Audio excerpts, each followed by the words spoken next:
Oi, pessoal! Então, estamos começando mais uma aula de história com a professora Isabelle.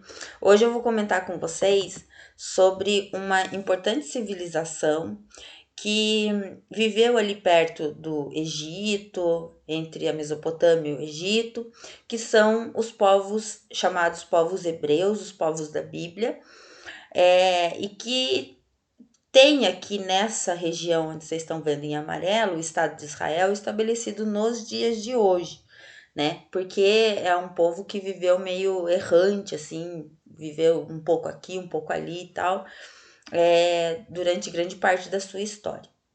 Então, assistam a aula, eu vou dividir ela em algumas partes para não ficar muito cansativo e espero que vocês gostem.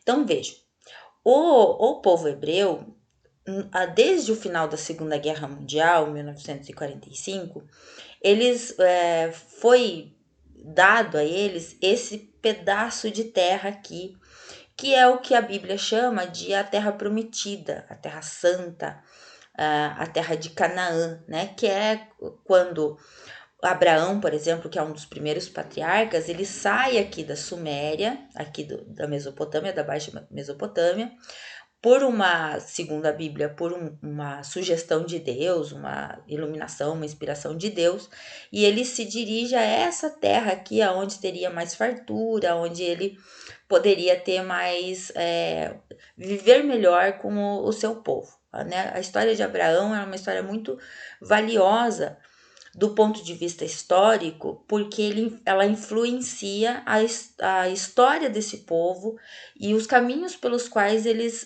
se organizaram ao longo de do seu trajeto histórico ali, tá?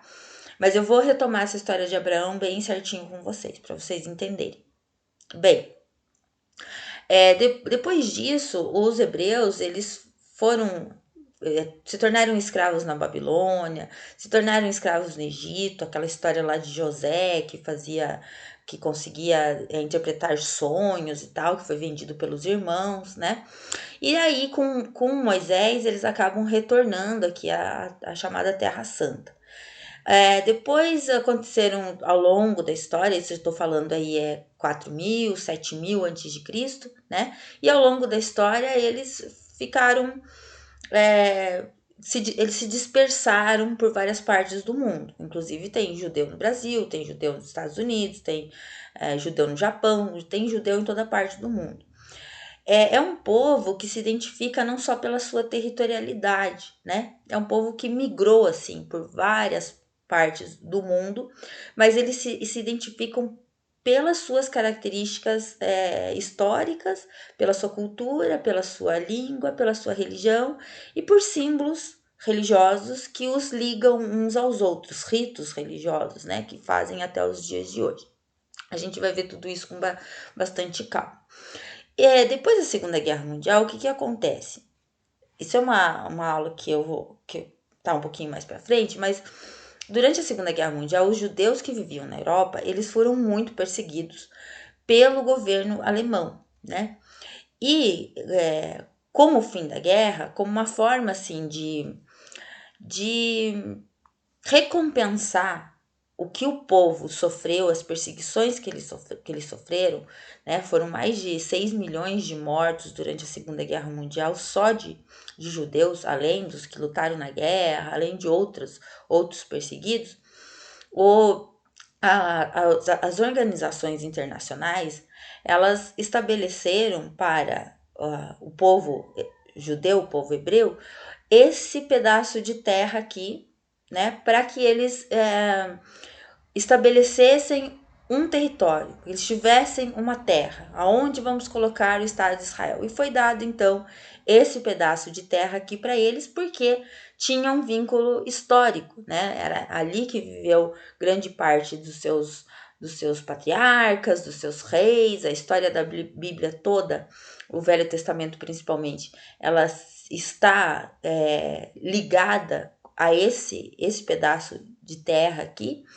E então, a partir de 1948, quando se estabelece o Estado de Israel, eles foram para lá. Porém, moçada, o que acontece ali, né? Observe, assim como quando Moisés tira o povo, o povo dele, o povo hebreu lá do Egito, e vai até a Terra Santa, quando eles chegam lá, vamos voltar aqui um pouquinho, pegar aqui, ó. Essa história de Moisés é uma história bem conhecida.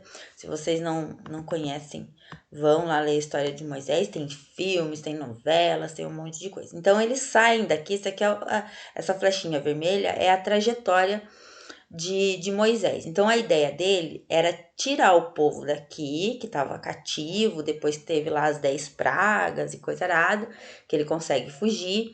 Tem o evento da abertura do Mar Vermelho, né? Que assim, a Bíblia fala como uma abertura do mar e tudo mais, mas existem algumas pesquisas arqueológicas que dizem que teve a passagem ali, mas não foi exatamente daquele jeito que a Bíblia conta. Mas acaba atestando a passagem, sim, realmente. Então, o que Moisés tinha que fazer? Ele deveria sair aqui do Egito e ir até aqui a Terra Santa, que é a terra prometida por Deus para o povo hebreu, segundo a tradição bíblica. Só que o Moisés, ele pega um caminho diverso, ele vem aqui por baixo, ele fica 40 anos rodando aqui no deserto, porque é um deserto, né, gente? Deserto é um troço meio difícil de você se localizar, não tinha Google Maps, não tinha GPS, né? Naquela época era mais complexo você saber, inclusive, as distâncias. Por curiosidade, eu fui no Google e fiz o trajeto. Quanto tempo demoraria para fazer a pé, né? Porque eles fizeram a pé, aqui do Egito até a Terra Santa. E se ele tivesse pego o caminho mais curto, ele demoraria 6 dias andando com o povo. A Bíblia fala em milhões de pessoas que saíram daqui, mas a interpretação da Bíblia, os arqueólogos que estudam a Bíblia, falam que possivelmente era cerca de 20 mil pessoas que saíram aqui do Egito e seguiram Moisés até a Terra Santa. Só que não seguiram neste caminho aqui de 6 dias, seguiram neste caminho de 40 anos. A Bíblia, ela fala, o texto bíblico fala que essa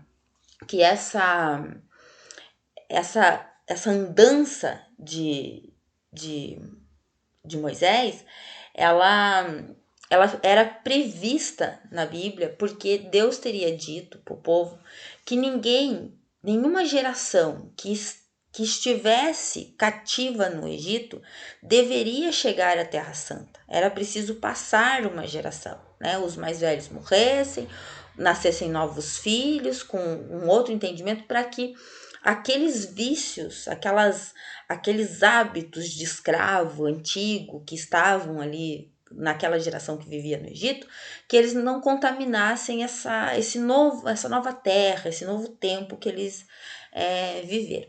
Aqui embaixo a gente vê o Monte Sinai aqui, né? Que é onde ele recebe, onde Moisés, segundo a Bíblia, ele recebe as tábuas dos 10 mandamentos. Por que eu tô contando essa história, gente? Porque quando o Moisés, então, quando ele chega aqui, ele, na verdade, ele nem chega na Terra Santa, ele morre antes, né?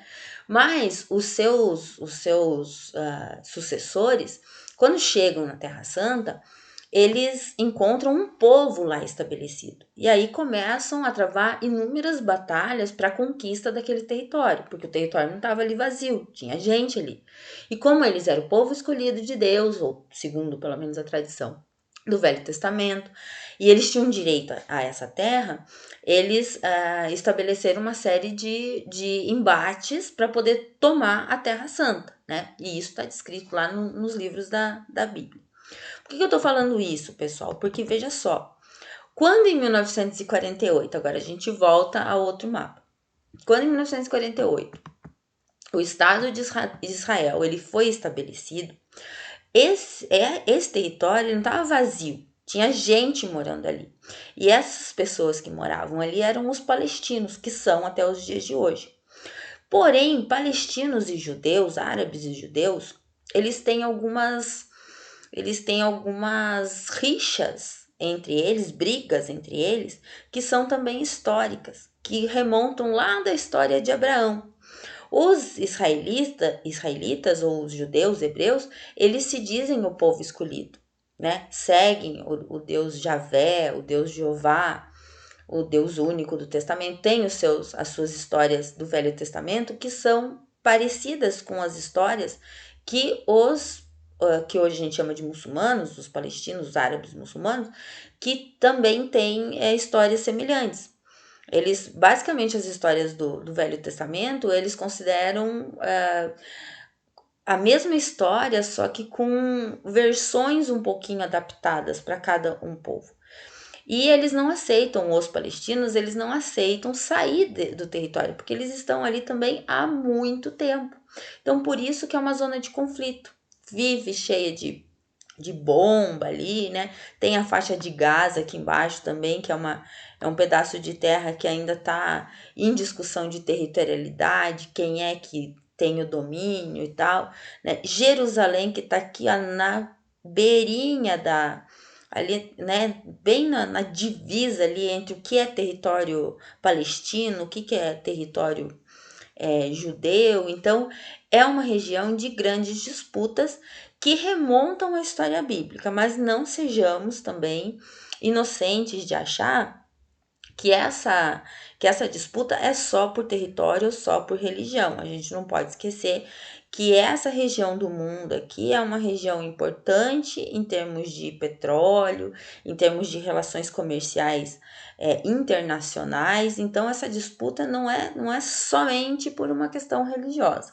Aliás, como todas as guerras dos dias de hoje, né? As guerras, elas têm um fundamento religioso, muitas delas, mas não só isso, tá? Uma coisa importante que eu quero tratar aqui com vocês são essas fontes históricas que foram encontradas durante escavações subaquáticas, que são possivelmente, né? Tudo na arqueologia, ela é naquele campo da possibilidade, como eu já expliquei para vocês em várias aulas, inclusive em aulas presenciais. Imagina se faz datações, criam-se teorias até que se venha uma teoria melhor, que tenha uma comprovação melhor, mas até onde se sabe, essas rodas aqui, elas foram encontradas no fundo do Mar Vermelho, entre o Mar Vermelho e o Mar Mediterrâneo, porque se vocês olharem aqui, tem um estreito que separa, mais ou menos, vamos pegar esse mapa aqui, tem um estreito que separa aqui, ó, o Mar Mediterrâneo do Mar Vermelho. Então, essas rodas, elas foram encontradas mais ou menos aqui, o que indicaria que, de fato, ocorreu a passagem, ou a tentativa de passagem das bigas dos carros egípcios, como essa réplica que vocês estão vendo aqui, na fuga de Moisés para a Terra Santa. Então, a exegese, olha que palavra boa para brincar de forca, a exegese, que é a interpretação do texto bíblico à luz da arqueologia, né, é um combinado que se faz. Vamos ver o que da Bíblia a arqueologia comprova ou não, né? Então, à luz da arqueologia, a Bíblia, esse evento da passagem do Mar Vermelho, ele tem um fundamento histórico. A arqueologia não aceita, a ciência não aceita que Moisés foi lá, colocou o cajado dele e milagrosamente o mar se abriu. Mas ela aceita que Moisés teria passado com com o povo, com mais ou menos 20 mil pessoas, em regiões de maré baixa, que forma um mangue. Então, essas 20 mil pessoas teriam pelo menos 4 horas de maré baixa para passar, e que quando esses carros egípcios foram atrás do povo, né, porque o faraó se arrepende, manda embora, depois se arrepende e tal, eles passaram e os cavalos eles não conseguiram passar pelo mesmo caminho, ficando atolados e tal, e aí o faraó teria desistido. Por fim, moçada, quero dizer para vocês por que é que esse território aqui é um território importante para as 3 grandes religiões monoteístas do mundo, quais sejam o cristianismo, o judaísmo e o islamismo, né? Para os cristãos, a cidade de Jerusalém ela tem importância porque, segundo a tradição cristã, foi justamente na cidade de Jerusalém que Cristo foi crucificado, morto e sepultado. Então tem uma importância religiosa, né? Existem até pessoas que pelo menos uma vez na vida vão até Jerusalém para ver, porque existe esse apelo religioso. Para os muçulmanos, é o lugar onde o maior profeta deles, que é o Maomé, ascendeu aos céus. E segundo os judeus, a cidade foi fundada pelo rei Davi, que é o grande rei, né, do povo hebreu, também para os cristãos, também tem na história muçulmana, árabe muçulmana, é o lugar onde foi construído o templo para guardar a Arca da Aliança. A Arca da Aliança que desapareceu na história e aonde estaria condicionado então as tábuas dos 10 mandamentos, tá? Vou parar aqui e vamos para a nossa segunda parte da nossa aula sobre Hebreus. Não perca!